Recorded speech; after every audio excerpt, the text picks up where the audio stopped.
The US dollar is losing value as the Chinese yuan is gaining value. And all of this is happening while the USA looks to increase our debt ceiling. But just maybe USDC has the answer to all of that. We'll find out right here today on Pour Over Finance.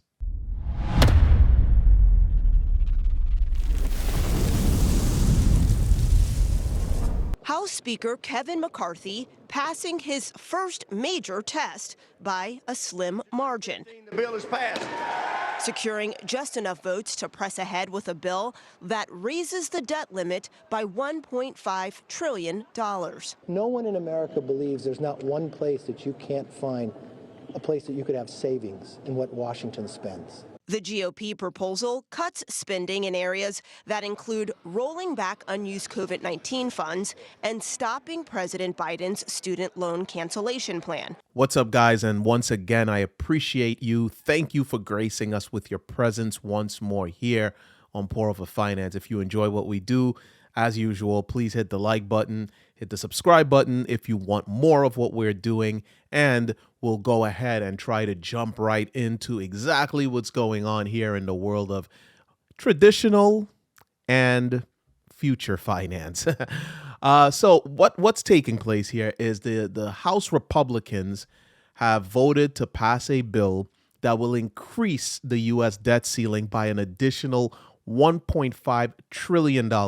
And this comes after the U.S. is already in debt by $31.4 trillion. So this can't head to nowhere good with this. This is going to mean so much devastation for taxpayers, not just currently, but also in the future.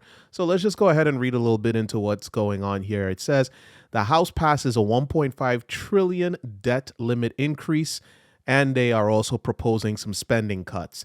President Joe Biden and top Senate Democrats say that they will not negotiate a debt ceiling lift. The debt ceiling must be clean. Further on in the article, it says, for the first time, we have a bill that's serious about controlling the reckless spending that's destroying America's productivity and its prosperity. This comes from Representative Tom McClintock.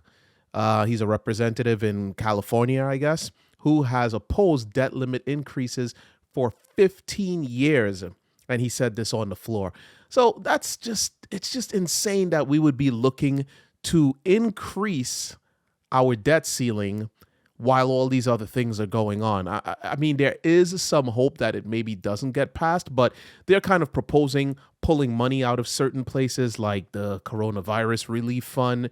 And Biden has this bill where he wants to pay like $10,000 of everyone's student loan debt. They're trying to get that out of here. They're saying that's reckless spending. The money could be spent better in other places. So we'll have to see where this goes, but I'll tell you, it doesn't look good. The rest of the world is laughing at us as we here in America, our dollar is losing value and our politicians are just fighting with each other. It just doesn't seem like we have our minds in the right place. And this is all going on as we get information today that the GDP shows that the U.S. economy grew only 1.1% in quarter one, which is slower than expected.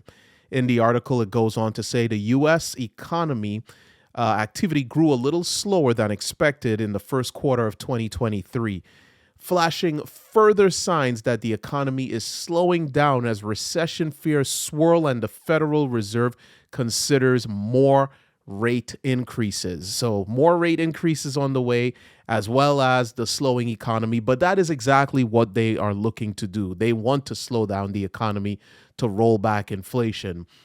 And then in the article here, it says the print came in significantly cooler than the previous two quarters, which saw annualized growth at 2.9 and 3.2% respectively.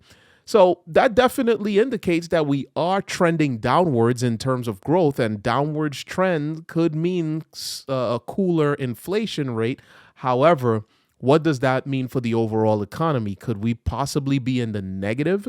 Because as it is defined, we need 2 negative quarters of GDP growth in order for it to be considered a recession. So standing at 1.1% after coming down by, let's see, from 2.9 and 3.2 respectively from the previous quarter and last quarter of 2022.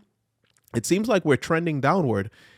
We'll just have to wait and see what the next couple of quarters have to offer. Maybe we will be in negative territory and we're in full-blown recession, or maybe we're not. They're saying it's going to be a soft landing, but we'll have to wait and see what all of that turns out to be, as the yuan overtakes the US dollar to become the most used currency in China's cross-border transactions. So for the first time, the Chinese yuan has overtaken the US dollar in China's transactions of cross-border trades. So it says here that the yuan became the most widely used currency for cross-border transactions in China in March, overtaking the dollar for the first time, official data showed, reflecting efforts by Beijing to internationalize the use of the yuan. And this is something we already knew of.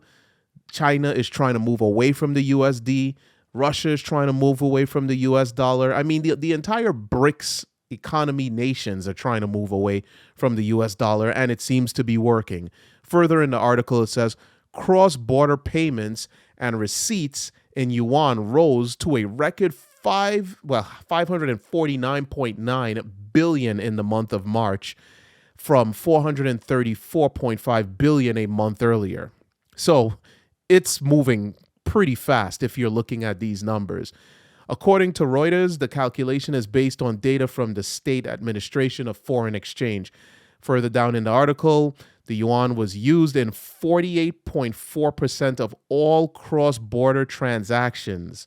Reuters calculated while the dollar share declined to 46.7 from 48.6, which was a month earlier.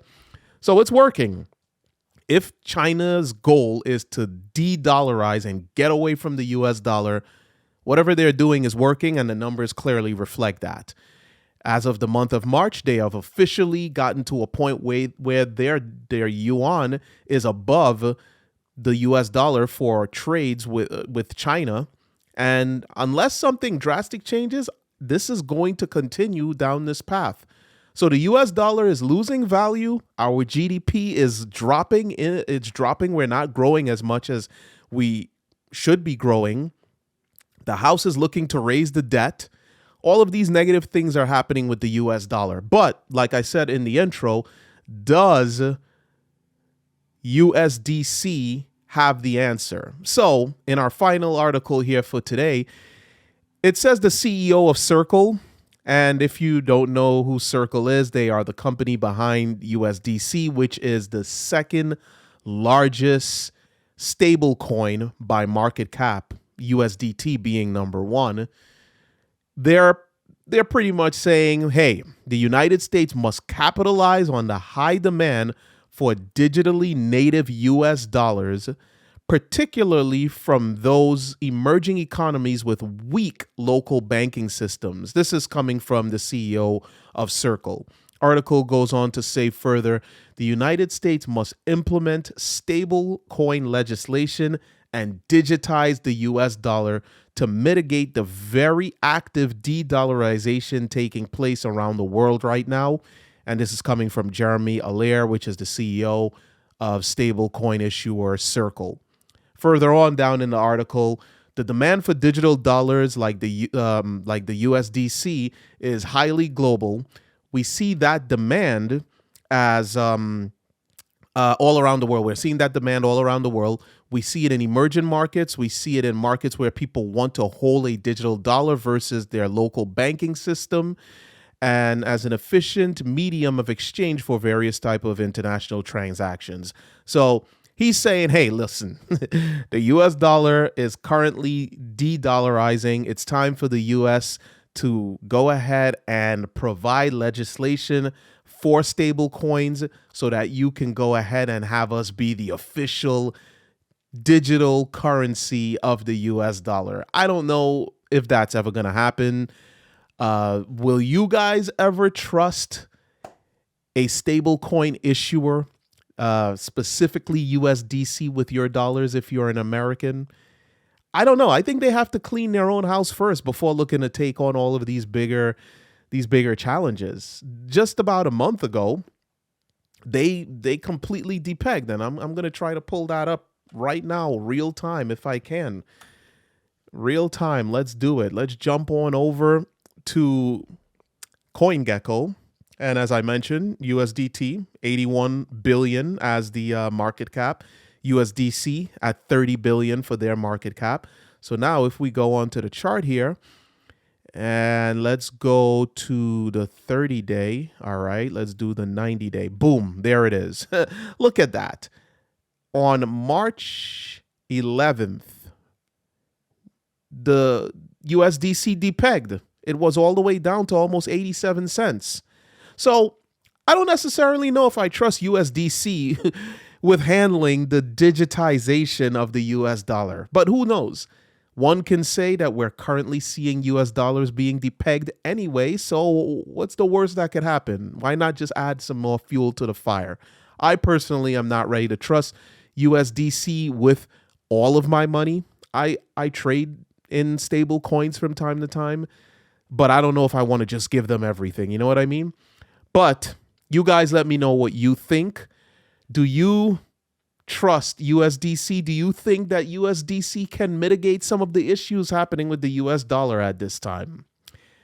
Let me know what you guys think. Go ahead, sound off in the comments below. Again, like I said earlier, guys, if you enjoy what I'm doing here, please hit the like button. I would like to get a little bit more exposure on these videos. And if you want more of it, please hit subscribe. I'm going to try to keep you guys as up to date as possible in traditional finance and financial technology like cryptocurrency. I appreciate you spending your time with me today. I am Aaron. This is Pour Over Finance. You guys have a great afternoon.